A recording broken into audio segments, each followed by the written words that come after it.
Bonjour à toutes et à tous, on va parler maintenant politique internationale. Vous connaissez sûrement Donald Trump, le président des États-Unis. Vous connaissez peut-être son compte Twitter qui est devenu célèbre et que vous, François Bouc, vous allez populariser encore plus puisque vous sortez le livre Trump en 100 tweets. Bonjour. Bonjour. Alors, Trump en 100 tweets, comment on fait déjà pour choisir 100 tweets seulement du président américain qui utilise beaucoup son réseau social? Actuellement, il est à 37 200 tweets sur son compte perso. Comment vous les avez choisis, ces 100 tweets? C'est pas moi qui les ai choisis, c'est Vanessa Duhamel qui s'en est occupée.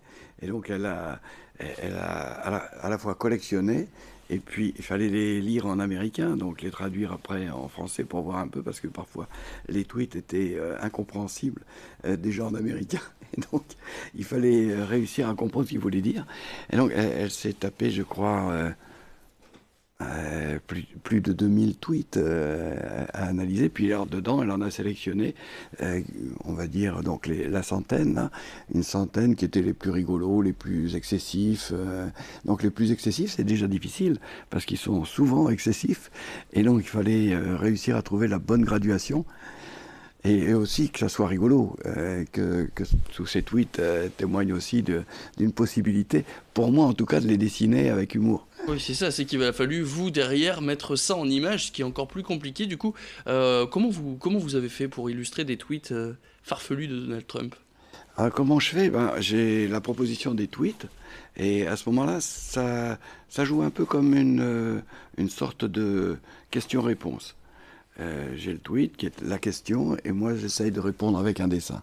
Donc ça se fait plutôt comme ça. Alors parfois, il faut tourner autour. Déjà, que moi aussi je comprenne bien ce qu'il voulait dire, et quand j'ai cerné le contexte, quand j'ai ce qu'il veut dire, à ce moment-là je peux trouver soit le contrepoint, soit accompagner ce qu'il a dit, et des fois même en simplement accompagnant ce qu'il dit et le mettre en situation, c'est suffisamment rigolo en soi pour pas avoir à même mettre une surenchère là-dessus.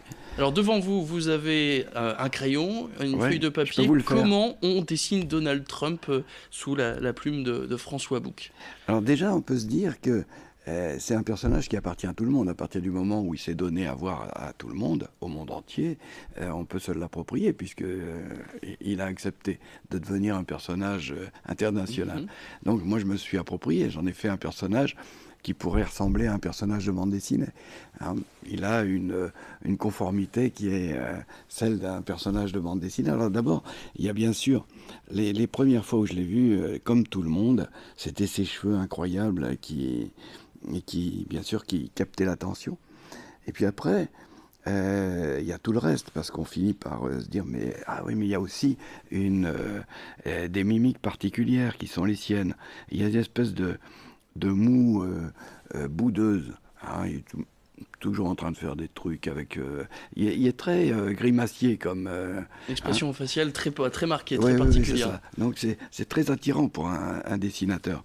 Là encore, il y a pas énormément de choses à faire pour... Ensuite, ce qu'on peut voir aussi, c'est que bon, il a donc aussi teinté ses sourcils en blond, pareil, hein, il est homogène. La coiffure et les sourcils, c'est la même couleur. Et en dessous, il y a un petit personnage assez rougeau. Hein. On pourrait presque dire que son, son visage, visage à lui, il est assez ramassé. Les yeux sont assez rapprochés, le nez est assez petit, la bouche très proche du nez, elle aussi. Et après, tout le reste, c'est gros. Donc, il y a une petite figure à l'intérieur d'un truc qui est gros. Hein, c'est un peu comme ça que je le vois. Donc là, vous avez fait les cheveux, vous avez Alors, j'ai fait fait... les yeux. On se rapproche donc Voilà. du nez aussi, qui est très Ouais. marqué sur le visage de Donald Trump. Alors, donc, un nez comme ça, qui est légèrement, on pourrait dire, presque en trompette. Vous voyez, comme ça. Alors après... Il y a le reste du faciès, il y a une petite bouche un peu gourmande, vous voyez. Et puis ensuite, il y a cette fameuse moue qui est toujours en train de se dire qu'est-ce qu'il me veut celui-là. C'est une moue comme ça. C'est quelque chose qu'on retrouve aussi beaucoup dans son compte Twitter. Hein. Qu'est-ce qui... Oui, J'ai raison, vous avez tort. oui, c'est ça. Et donc, voilà, ça ressemblerait un peu... Un à menton ça, il y a un carré, menton un peu assez saillant. carré, ouais. parce qu'il y a quelque chose quand même de volontaire chez lui. Mais vous voyez, alors il est un peu plus marqué que... Il est plus tout jeune non plus, hein. Je ne sais pas quel âge il a. Bonne question. Vous savez Je vais vous dire ça dans les secondes qui viennent. Regardez, hop. Hop, on sait l'âge. On sait l'âge de Donald Trump. Voilà. Donc là, on termine donc, fait... le dessin de Donald Trump. Comme ça se voit. Je vais le prendre, je vais pouvoir le montrer moi à la caméra. Regardez. Donc Donald Trump, est-ce qu'on peut parler de... Je ne sais pas si on voit bien, voilà. Là, comme ça, on voit bien, donc, Donald Trump.